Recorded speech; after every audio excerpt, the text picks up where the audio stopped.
Hello students, welcome to my channel. So student, जैसा कि आपके बीए सेकेंड ईयर के थर्ड सेमेस्टर में आपके समाज शास्त्र की क्लास मैंने स्टार्ट कर दी है, जिसमें मैं आपकी सभी यूनिट्स कंप्लीट करवा रही हूँ।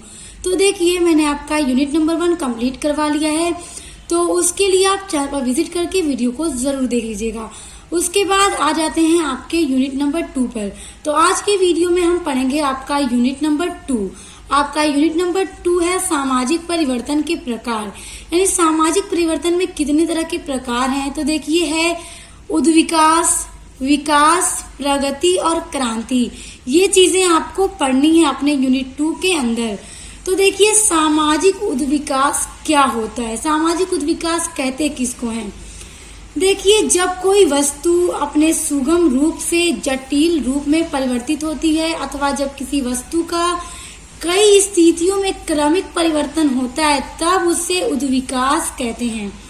यानी देखिए, जब कोई वस्तु है या कोई चीज है और उसका रूप एकदम सरल है, सिंपल है, आसान है, और जब उसमें परिवर्तन हो रहा है तो वो और जटिल रूप ले रही है, तो ऐसे परिवर्तन को उद्विकास कहते हैं।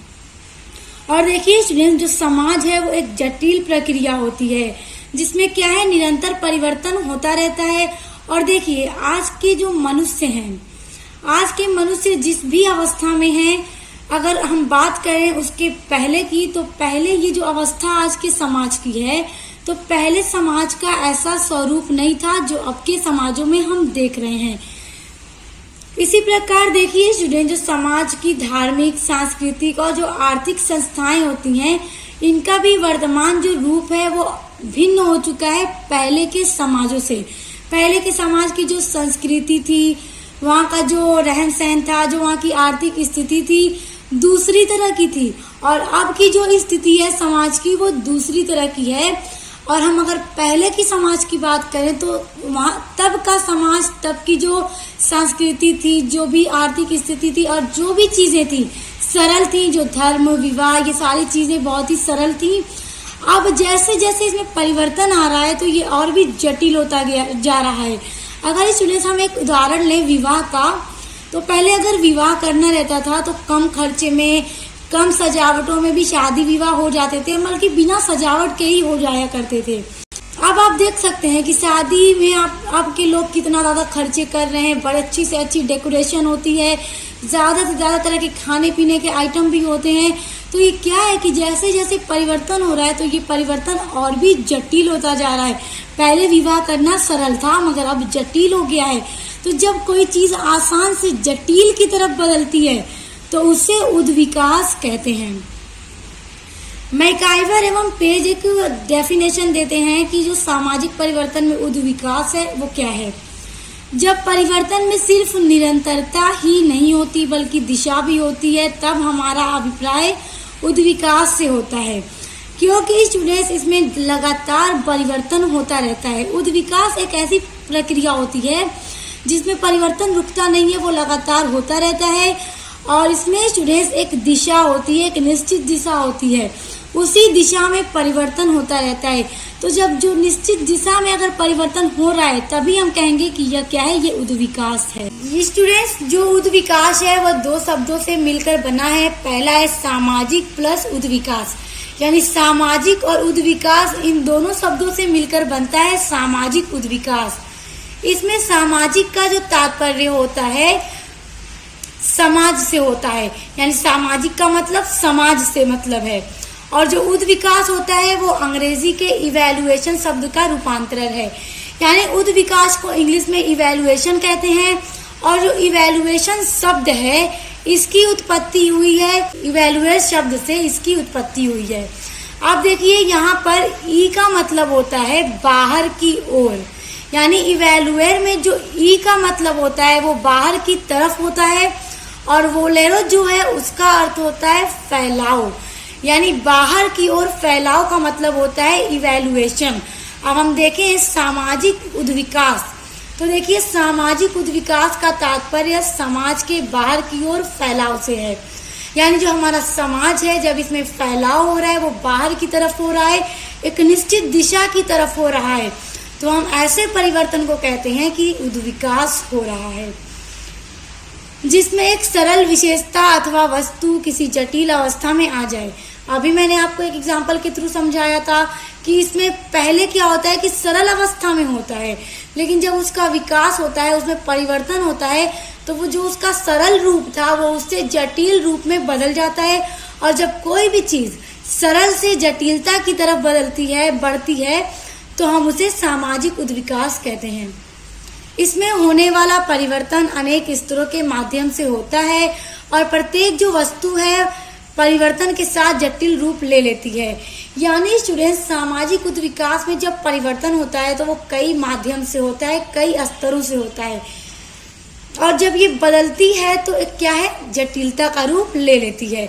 तो आप इस तरह से सिंपल याद कर सकते हैं कि जब भी कोई वस्तु या चीज सरलता की तरफ से परिवर्तित होती है और जटिल रूप ग्रहण कर लेती है तो वो सामाजिक उद्विकास कहलाता है।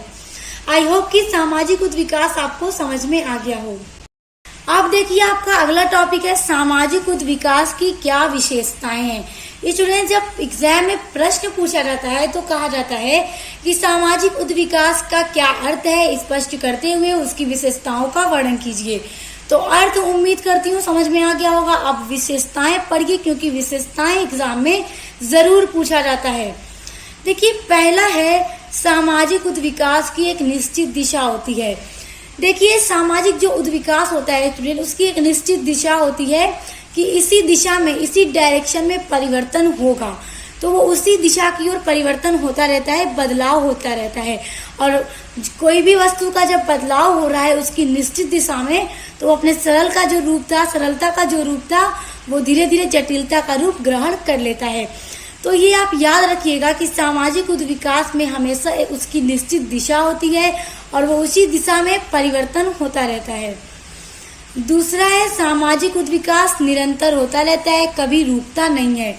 ये भी बहुत इंपॉर्टेंट विशेषता है उद्विकास की, क्योंकि स्टूडेंट्स, इसमें जो परिवर्तन है ये नहीं कि आज हो रहा है फिर कुछ सालों के लिए रुक जाए, फिर कुछ साल रुकने के बाद फिर परिवर्तन होना शुरू हो जाए।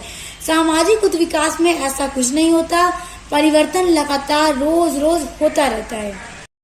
देखिए, तीसरी विशेषता है सामाजिक उद्विकास का तात्पर्य संपूर्ण ब्रह्मांड में होने वाले परिवर्तन और विकास से है।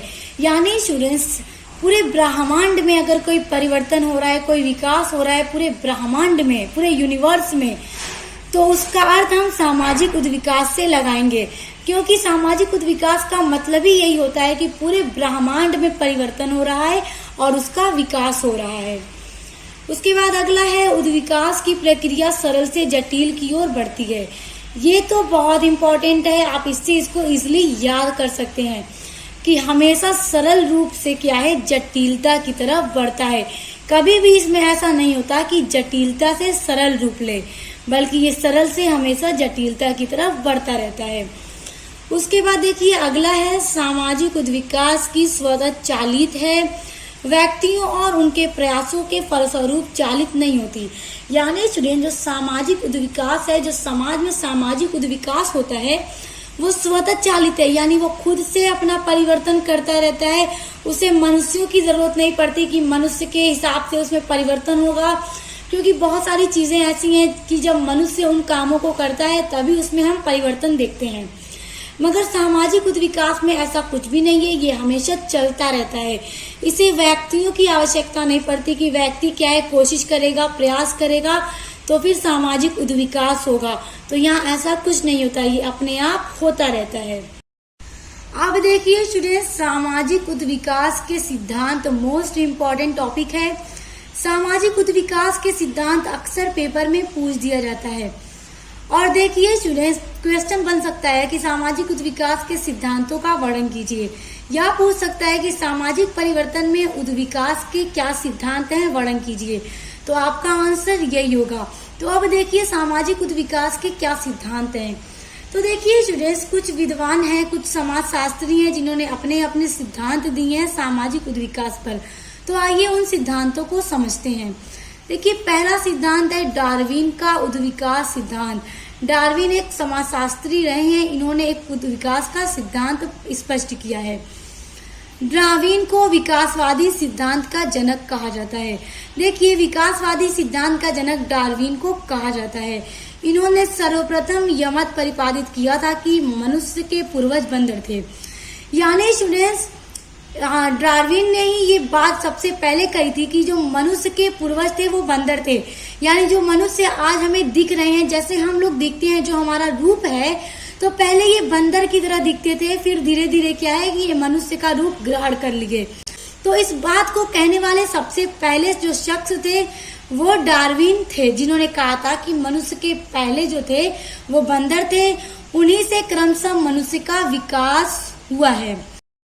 यानी जो बंदर के रूप में थे तो उन्हीं से धीरे धीरे क्या हो गया कि मनुष्य का विकास हो गया, और आज जो हमारा रूप है हम इस रूप में आ गए। यानी धीरे धीरे क्या है, परिवर्तन हो रहा है। हम क्या हो रहा है, देखिए, मैंने अभी आपको बताया कि सामाजिक विकास क्या है कि सरलता से जटिलता की तरफ बढ़ता जाए। तो उनका यही कहने का मतलब है कि पहले बंदर के रूप में थे, बढ़ते बढ़ते अब मनुष्य के रूप में आ चुके हैं। डार्विन का मत है कि पहले किसी भी जीव का रूप बहुत सरल होता है, उसमें पहले किसी भी अंग का पृथक अस्तित्व नहीं होता, लेकिन उसमें सभी अंगों के तत्व विद्यमान रहते हैं जो धीरे धीरे समय पाकर विकसित होते हैं। देखिए, डार्विन का ये कहना है कि कोई भी जीव हो, कोई भी प्राणी हो, उसका अपना रूप जो है वो बहुत ज्यादा सरल होता है, लेकिन धीरे धीरे क्या है कि उसमें परिवर्तन होता है। आप देखिए, उसमें क्या है कि पहले किसी भी अंग को हम पृथक नहीं देख सकते। यानी कोई भी जीव है, अभी वो छोटा है, तो उसमें क्या है कि हम हर एक अंग को एकदम अलग अलग नहीं देख सकते, नहीं समझ सकते। लेकिन फिर क्या है कि धीरे धीरे क्या होता है कि समय पाकर उसके अंगों का विकास होता है और वो अपने अंगों को विकसित कर लेता है। कहने का ये मतलब है कि जो सरल रूप होता है उनका, कोई भी जीव का, तो उसमें ऐसा नहीं है कि उसके अंग के तत्व नहीं होते, उसमें उसके सभी अंगों के तत्व होते हैं, बट वो दिखते नहीं है। जब वो समय पाते हैं तो धीरे धीरे क्या करते हैं कि अपने आप को विकसित कर लेते हैं। तो देखिए, एक उदाहरण के द्वारा इसको आप समझ सकते हैं। देखिए, एक बीज हो गया, छोटा सा एक बीज है पेड़ का। तो अगर हम पेड़ का जब बीज जमीन में बोते हैं तभी वहां पर पेड़ उगता है।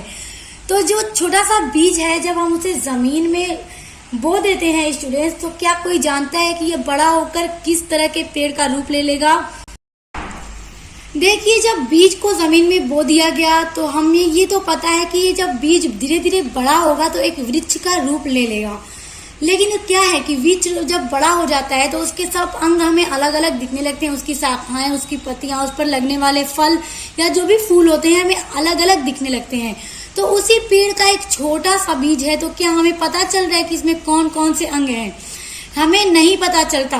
लेकिन जब यही धीरे धीरे बड़ा होता है, एक वृक्ष का रूप धारण कर लेता है, तो उसके हर एक अंग अलग अलग दिखाई देने लगते हैं स्टूडेंट्स। और क्या होता है कि ये एक दूसरे को सबसे पृथक कर लेते हैं। यानी जो शाखाएं हैं वो अलग हो जाती हैं, जो पत्तियां हैं वो अलग दिखती हैं, हमें उसका पूरा रूप इस तरह से तैयार हो जाता है। मतलब कि शाखाएं अलग, पत्तियां अलग, उस पर लगने वाले फल अलग, हमें हर एक चीज अलग अलग दिखने लगता है। लेकिन जब वही बीज के रूप में था तब हमें नहीं पता था। हाँ, हम इतना जानते थे कि ये एक न एक दिन जब पेड़ का रूप लेगा तो ये हर एक अंग इसमें विद्यमान है, बट अभी नजर नहीं आ रहे। जब ये बड़ा हुआ, हर एक अंग नजर आने लगा, और इसमें जितने भी अंग होते हैं सबका अपना अपना अलग अलग कार्य होता है, और ये अपने भिन्न भिन्न कार्यों के द्वारा क्या है, वृक्ष के पोषण में सहायक होते हैं, क्योंकि ये खुद अपना भोजन बनाते हैं।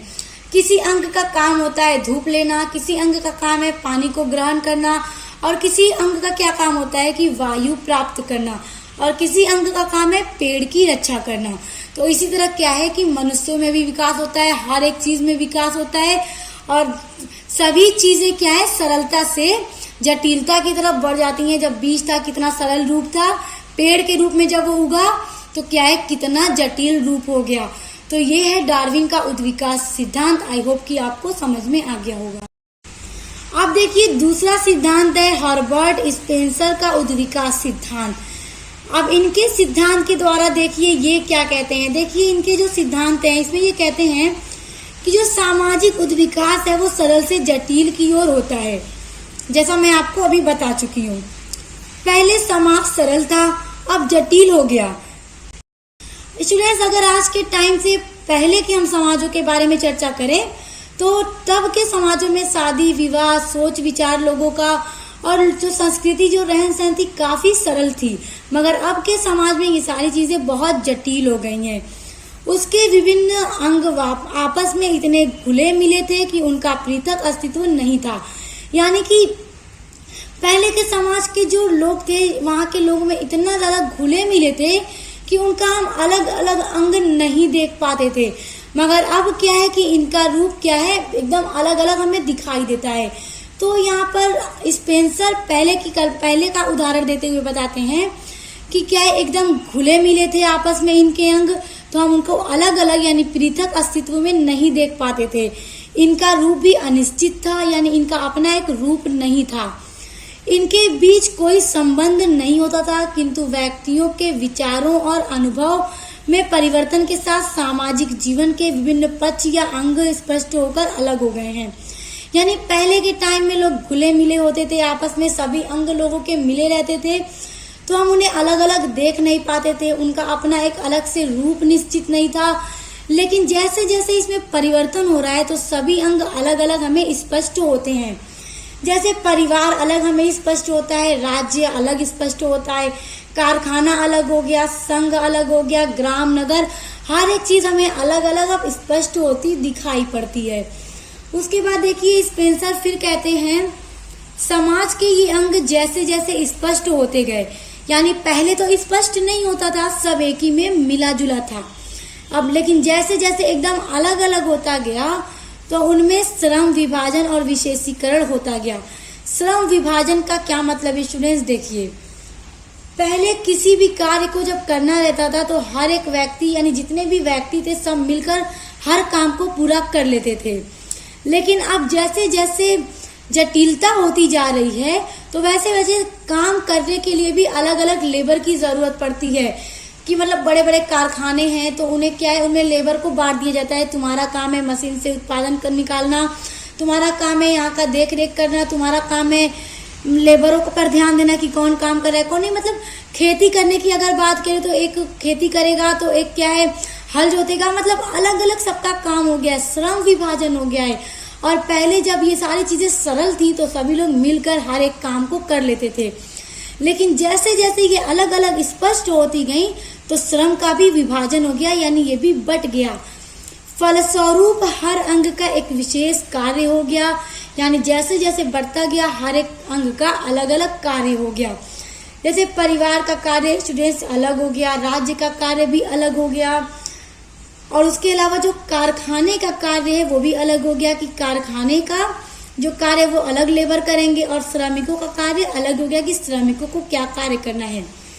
इनके फलस्वरूप हर अंग में परस्पर निश्चित संबंध रहता है। अब देखिए कहा जा रहा है, स्पेंसर का सिद्धांत में ये बताया जा रहा है कि हर एक काम अलग हो गया, सभी के काम बट गए। पहले मिलकर जो हो जाते थे अब हर एक को बांट दिया गया।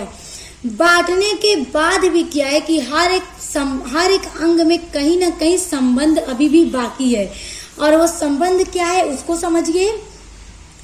देखिए हर अंग एक दूसरे से अंतः संबंधित हैं और एक दूसरे पर आत्मनिर्भर रहते हैं, क्योंकि उद्विकास की अब जो प्रक्रिया है वो हमेशा चलती रहती है और कुछ निश्चित स्तरों से होकर गुजरती रहती है।